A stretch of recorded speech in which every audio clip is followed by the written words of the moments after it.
Welcome back to Speak Podcast. Speak, special people encouraging a child, a youth that experience trauma, bullying, suicidal ideations, considerations, even attempts. We here at Speak, we see you, we hear you. We want you to live again. This is your girl, Barisha Bree, for this podcast, and we are here just to encourage you. So remember, as always, to text 988 if you are contemplating suicide. This is the Suicide National Hotline. I always said in different ways, but the main thing to remember is to text the 988, and there's someone available to assist you, to help you, and to lead you to someone that could help you. So we are back with Coletta McPherson, the licensed professional counselor that has the expertise in giving us clinical data to trauma, bullying, and suicide. And so the last one that we're going to talk about today with her is suicide. Welcome back to the podcast. Thank you again. So Yes. happy to be a part of the podcast, for the invitation, to do something and talk about something that I'm very passionate about, which is Absolutely. working with young people and hopefully helping to clarify and make things a little bit easier for them as Mhm. they maneuver through life. Yes. And suicide, of course, is not always an easy subject to talk about, but it's a reality.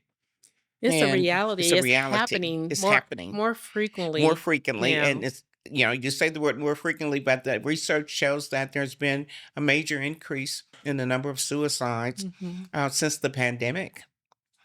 Uh, and also for its age, 10 to 14, there's been an increase in the number of suicides. Mhm. Then there's another age bracket. They're looking at the age of 24 to 25 to 34. There's been an increase Oh, in wow. suicides. Wow. And somebody asked me recently, well, what do you think that's a result of? And unfortunately, some of the things we've talked about on the other two Mhm. podcasts was bullying Mhm. and trauma. Mhm. And for young people, bullying is very major. Absolutely. Again, social media plays a major role, Mhm. and unfortunately, the increase in the number of suicides. Overall, African Americans have had fewer suicides than any other group of individuals. However, that number has still increased. It has. Yes, Yes. it has It increased. has. I hear more about suicides among the African American community than I do most in recent years.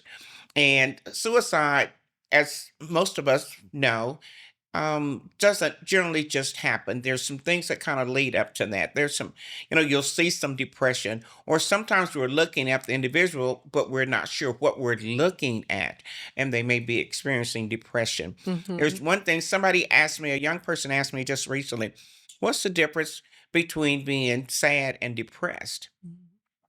And he said to me that people keep asking me if I'm depressed. He said, but I don't know what that means, Mhm. which I thought was That's an good. It excellent, really is. That's really. excellent question. Mhm.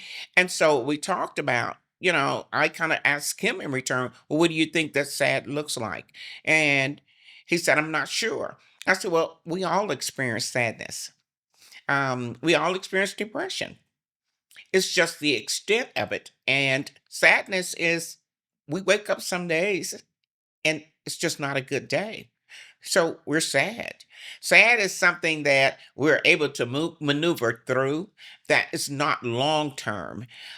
Depression looks a little different because it may start out as something mild and it may be triggered from a death or some other situation.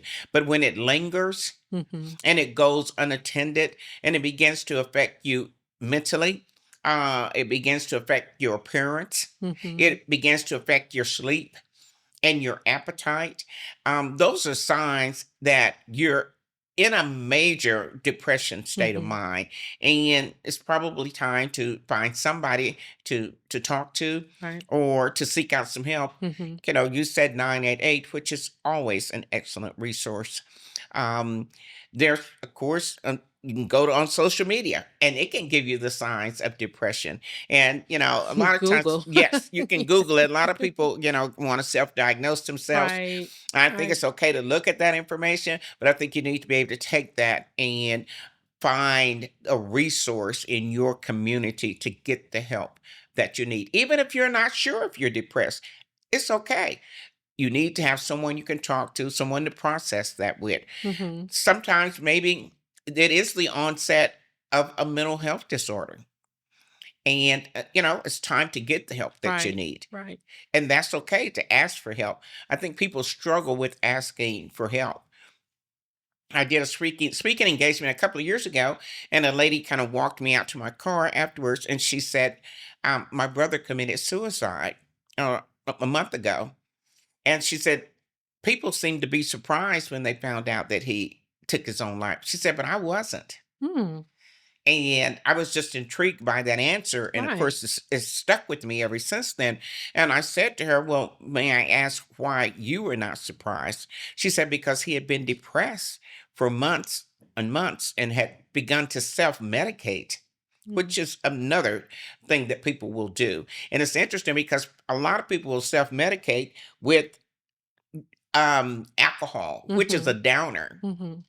You're taking that and you're already depressed. And that generally will just send you into a deeper state of depression. Mm-hmm. And so her brother had tried to cope. She had encouraged him to get help. But she said for him, it was as if he gave up mentally. And which then, of course, the mind and the body. I say, I focus on three things: the mind, the body, and the spirit. Mm-hmm. If one is off balance, then it throws everything off balance. Absolutely. Mm-hmm. And so his mind began to take control of his body. So no sleeping, he wasn't bathing, he wasn't, so hygiene became a problem. Um, Everything had to be dark for him. And then she said, I never understood. I would go to his house, it would be so dark. I said, because he was in a dark place. It had Right. become dark for him. Mm-hmm. And, sometimes we miss that. When your child parents begin to isolate themselves and they would rather spend time alone in their Mm-hmm. room with the door closed, that's a sign. Mm-hmm. And if Mm-hmm. we miss those little signs, it just, the situation doesn't get better, it Right. gets worse. That is so true. I remember as a child, well, teenage years, I would isolate myself in the Uh-huh. room. Hmm. Um, Not having suicidal Right. ideations, but fear, um, going through the puberty Right. stages, um, you know, guilt and shame of things that Right. I was doing, in Hmm. life, promiscuous, things like Hmm. that. And just growing and wanting to isolate Right. myself, from my mom, um, and my brother, just Right. staying in my room. Hmm. But thankfully, just having a family that, was in church. And so Right. that was Hmm. my place, and just having cousins, Right. that was my outlet. Right. But it can It happen. can It happen. can happen.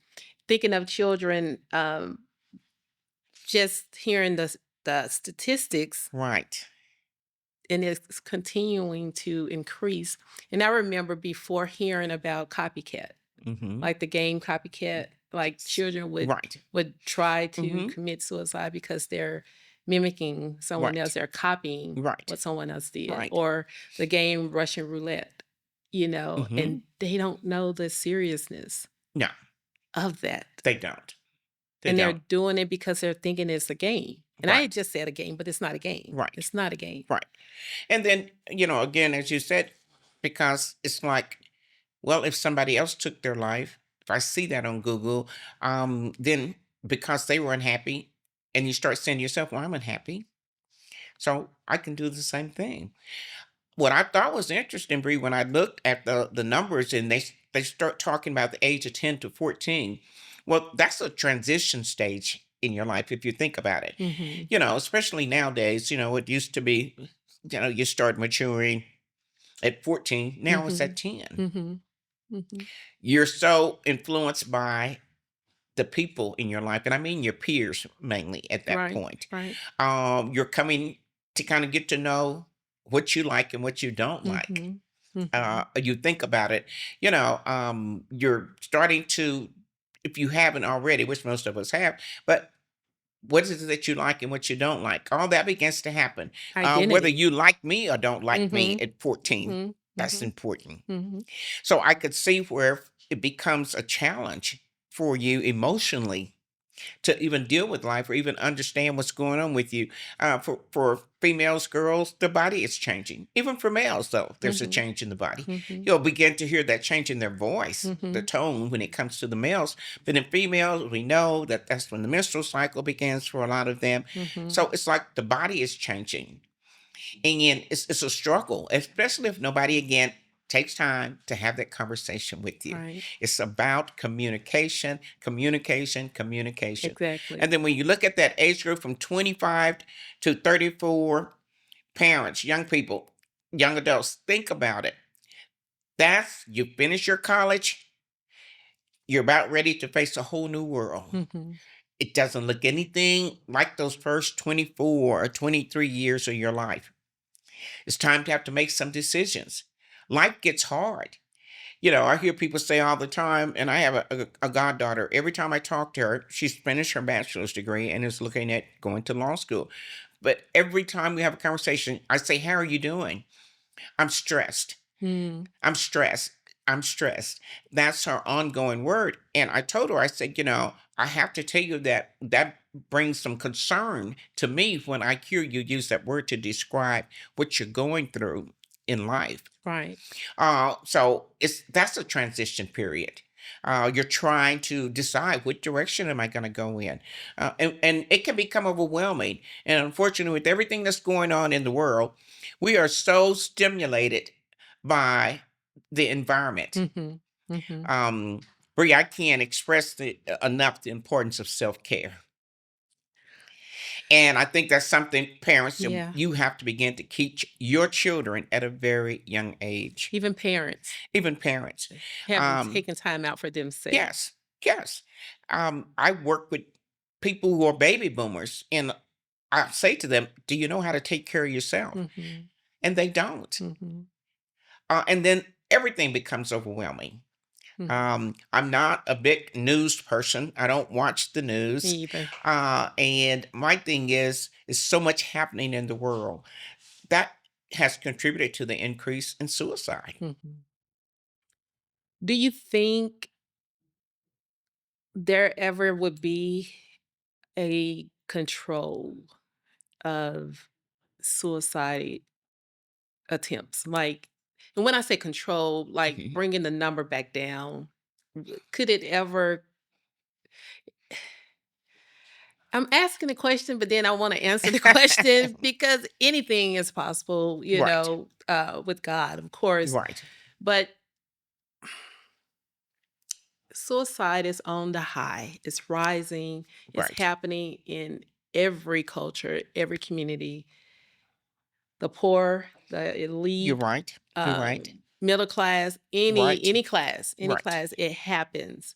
Will it ever get to where you can start seeing the numbers drop I want to in this say world? in this world, I don't know that that will ever happen. Mm, But I think that we can do a better job of educating people mhm, about suicide. mhm. And again, it goes back to knowing that maybe there's some place where I can seek some help at. Um, And catching the Suicide is early one of those, signs. yeah, suicide is one of those tough subjects to have to talk about. You know, um, you don't want to talk about it. Sometimes people say, "Well, I'm afraid to talk to my children about suicide because Mhm, it might make them suicidal." Other people say it's just not something that's comfortable to talk about. It's kind of like mhm, having to talk about mental health. We don't do very well with that, especially different cultures don't do very well. And it's a challenge. mhm. But I think I don't know that I could answer that as I to whether or know. not that we'll see a decrease in the number of suicides. I'm more concerned about why we continue to see an increase in the number of suicides. And I always often have to ask myself, what is it that we can do different? That will, again, if nothing else, increase the awareness Mhm. of Mhm. suicide. Um, we used to really focus on when someone was suicidal when we come in. Of course, we have a brief screening that we do for everybody that comes in. And sometimes I've taken that screening, it's only like 10 questions, and I'll ask it over the phone for someone who's never come in. And they'll call me and say, I'm feeling really down, depressed. And I'll say, well, can I ask you just a few questions? And I'll go through them, Mhm. just to kind of get a gauge on whether or not somebody may possibly be suicidal. What are those questions? Can I ask? Can do What are you? the questions that we ask?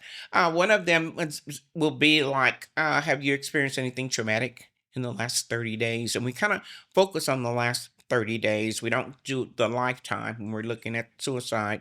Have you suffered a loss of a loved one? Um, have you slept? What's your sleep pattern like? Would you say, your appetite is good, bad? You find yourself, are you constantly worried about something? Mhm. you know and so it's questions like that that just kind of say, okay. And of course, usually after asking the first 5 questions, depending on rating them on a scale of 1 to 5, if I'm looking at fives on the first 5 questions, then for me that's a red flag. Mhm. I asked a question. I asked you to share the Hmm. questions that you Hmm. ask, and Hmm. this is just a screening It's a process. screening. It's a screening, Yes. and you asking questions that happened within the last 30 days, not Yes. a long Right. lifetime. So, how we can help?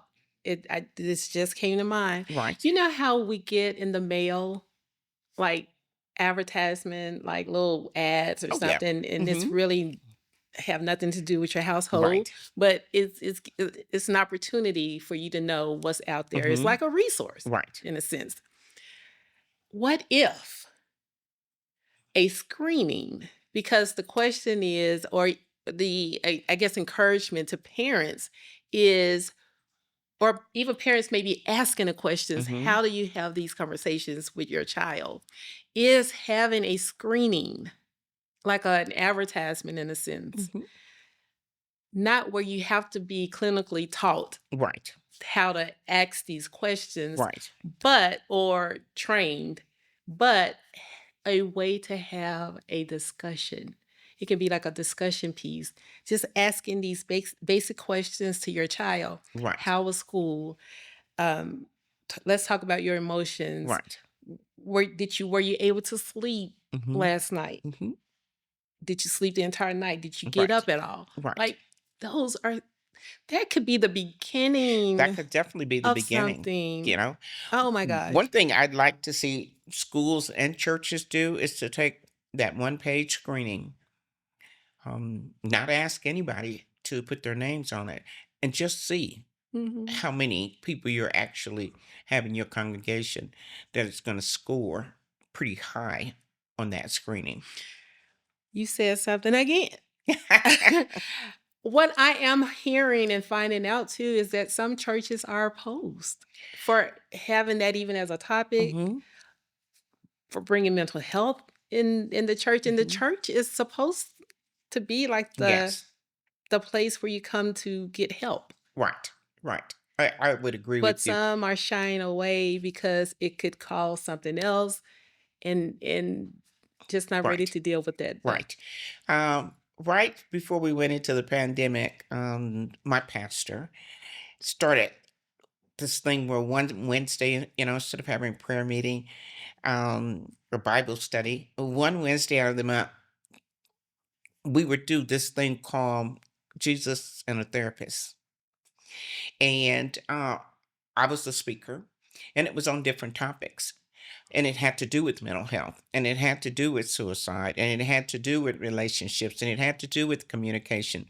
All the things that, and what he saw was that there was a need for that as much as it was the Bible study. And I think that's true. I will say that in the last 3 or 4 years, I have had numerous churches in Northeast Oklahoma City extend the invitation to me and come and do presentations mhm, on mental health. that's good. That was very refreshing because that has never happened. And you're right, the doors have not always been open. I had one pastor to tell me, he's like, I want you to take my 11 o'clock service instead of me preaching a sermon.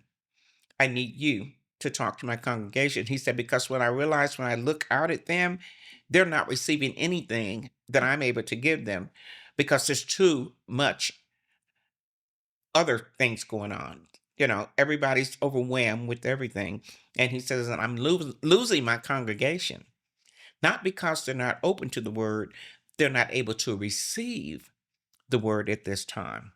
Because of their they have a brain overload. Right, right, Things are happening in the world, and I think about if adults are brain overwhelmed, what could be pouring or spilling into the children? And then definitely. the children are going into the schools, on the playground, on the school bus, or just in the community, Right, right, now spilling into someone else right, or onto someone right. else.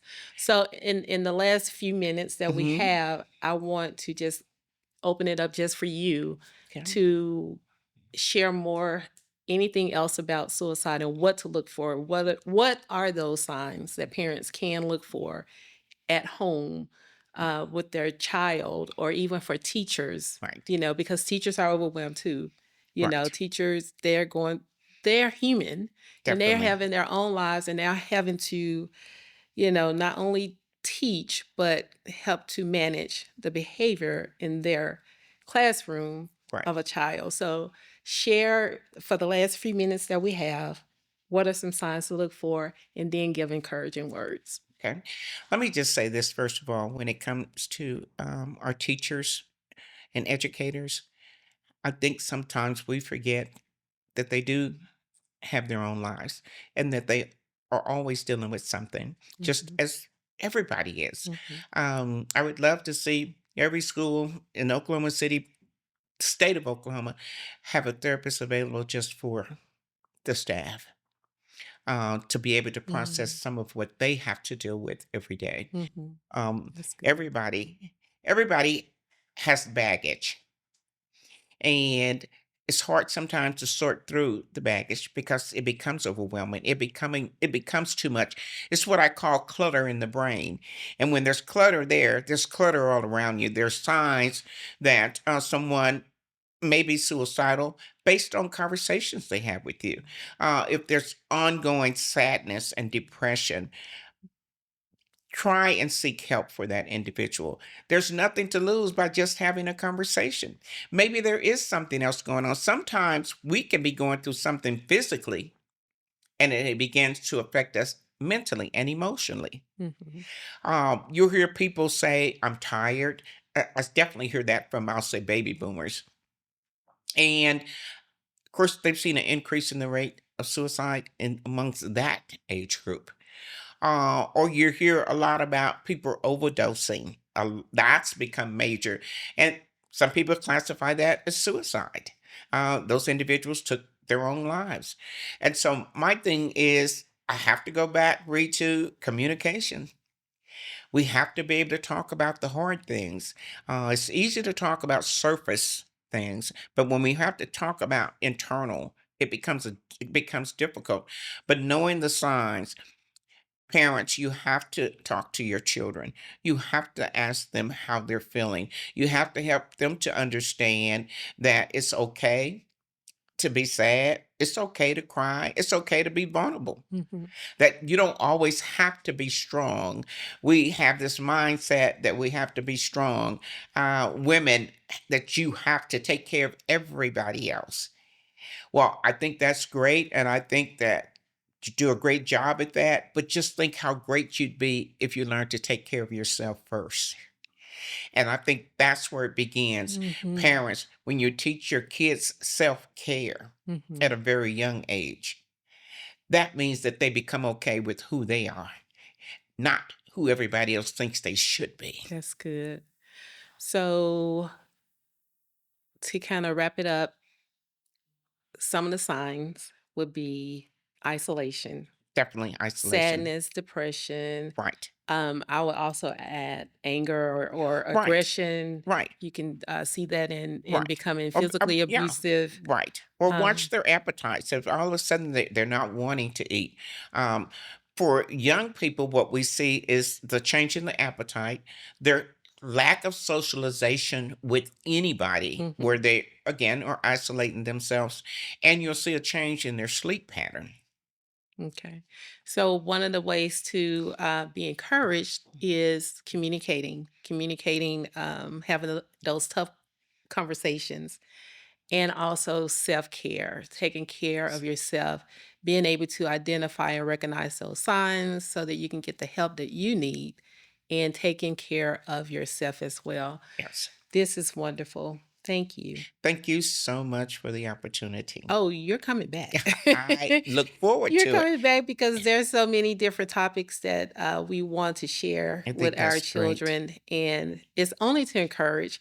We realize here at Speak Podcast that we're another voice on the social media, on the platforms, Right. and we're hoping that we are, conveying in, and relating something that is reachable, retainable, and also encouraging Yes. to you.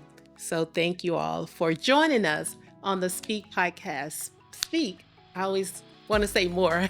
Speak stands for special people encouraging a kid to live again, to speak up, to speak out, to speak from within. Thank you, and we hope to see you next time. Thank you so much. Bye.